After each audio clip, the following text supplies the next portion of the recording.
So what is supply and demand? Supply and demand is the interaction between buyers and sellers in the market. So when there's more demand for an asset, price goes up, and when there's more supply, price goes down. And we use these supply and demand levels as areas of interest to trade from.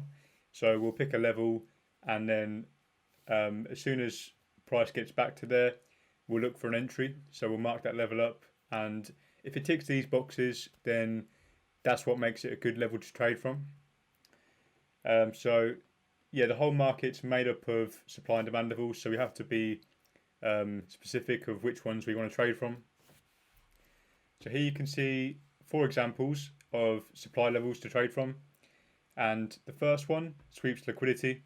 So as you can see, price comes up, taps into demand here, sweeps this high that's created by tapping into demand. So the demand will be somewhere from the left.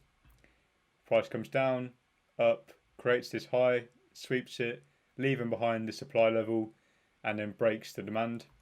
Therefore, we look to enter from this supply here. The next one is where it breaks structure. So as you can see, it breaks structure here and leaves behind the supply level, which broke the structure. It doesn't need to be a swing break of structure. It can be an internal break. So that's something to bear in mind. Next one, it flips demand. So as you can see, this demand is created by this break of structure. Price comes down, taps into demand, pulls back, and then flips the demand, leaving behind the supply level here. So we look to enter on this. And the final one here has inducement. So this supply level is created from something above, comes down, creates this inducement below it. So inducement is always a good sign, because what it means is there's stop losses above these levels. So it doesn't have to be equal highs, it can be just a single high like this below the demand level.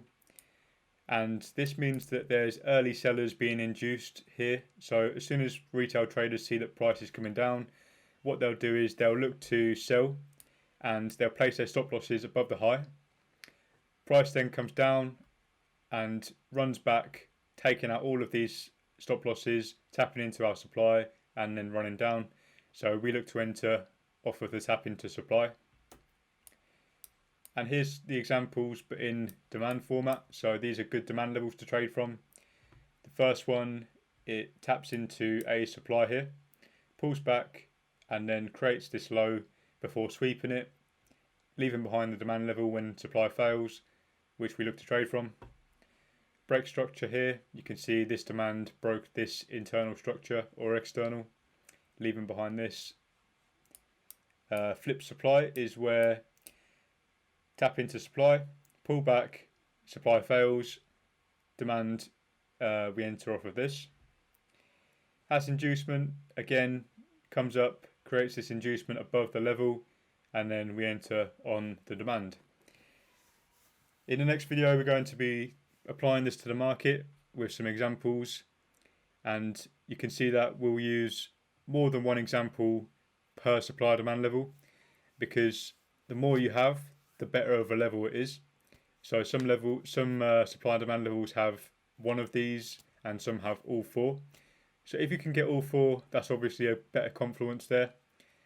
But to be an actual supply demand level, it has to have at least one of these. So yeah, I'll see you in the next video.